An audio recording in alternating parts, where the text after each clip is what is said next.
Presiden Ukraina menyatakan kami tidak lagi tertarik bergabung dengan NATO.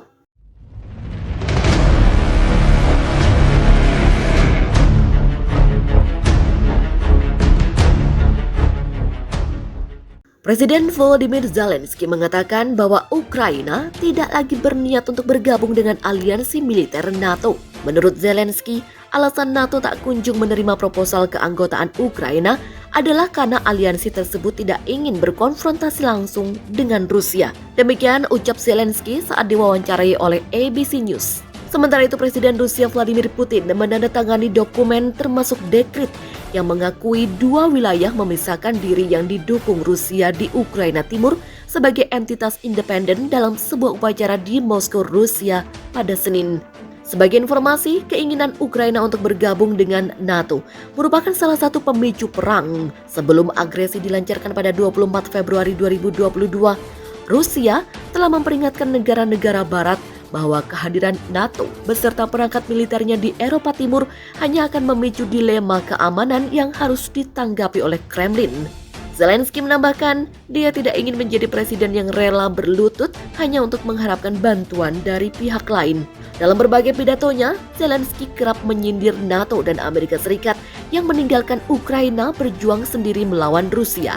Padahal, sebelum perang terjadi, negara-negara barat berjanji untuk membantu Kiev jika diserang oleh Moskow. Juru bicara Kremlin Dmitry Peskov menyampaikan bahwa satu dari 4 persyaratan damai yang diajukan Rusia adalah perubahan konstitusi yang menjamin Ukraina tidak akan bergabung dengan blok manapun termasuk NATO. Mereka harus membuat amandemen konstitusi yang memastikan Ukraina akan menolak setiap tujuan untuk memasuki blok manapun. Ini hanya mungkin dengan membuat perubahan pada konstitusi. Demikian ucap Peskov. Sementara itu, Ukraina siap berunding soal Kremlin, Luhansk, dan Donetsk. Selain amandemen konstitusi, Moskow juga mendesak Ukraina untuk mengakui Kremlin sebagai bagian dari Rusia serta mengakui kedaulatan Luhansk dan Donetsk.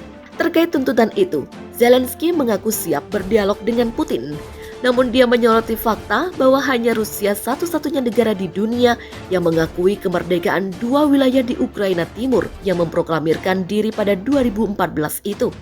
Republik Semu itu belum diakui oleh siapapun kecuali Rusia.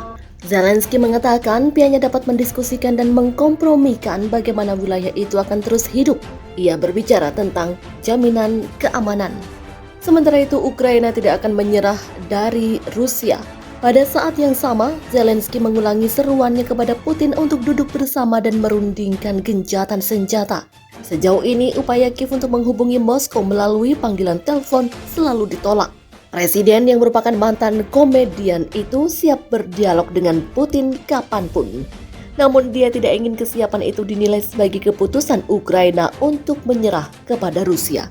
Merasa ditinggalkan Barat, Presiden Ukraina siap negosiasi dengan Rusia. Presiden Ukraina Volodymyr Zelensky mengatakan bahwa dia tidak takut untuk bernegosiasi dengan Rusia untuk perang yang saat ini terjadi. Namun, Zelensky mengatakan bahwa Ukraina membutuhkan jaminan keamanan untuk melakukannya. Berbicara di Kiev pada Jumat dini hari, Zelensky mengatakan telah menghubungi mitra Ukraina di Barat memberitahu mereka bahwa nasib negara itu tengah dipertaruhkan. Zelensky, sebagaimana dilansir dari RT, bertanya kepada mereka, apakah Anda bersama kami? Mereka menjawab bahwa mereka bersama Ukraina, tetapi mereka tidak ingin membawa ke dalam aliansi. Pihaknya telah bertanya kepada 27 pemimpin Eropa apakah Ukraina akan berada di NATO. Dirinya juga telah bertanya kepada mereka secara langsung, tapi semua takut dan tidak menanggapi. Zelensky menuding sekutu-sekutu Barat Ukraina telah meninggalkan negara itu sendiri di tengah invasi Rusia. Sebagaimana diberitakan pada Kamis, Rusia mengirim pasukan ke Ukraina dalam apa yang disebut Presiden Vladimir Putin sebagai operasi militer khusus untuk demilitarisasi dan denazifikasi.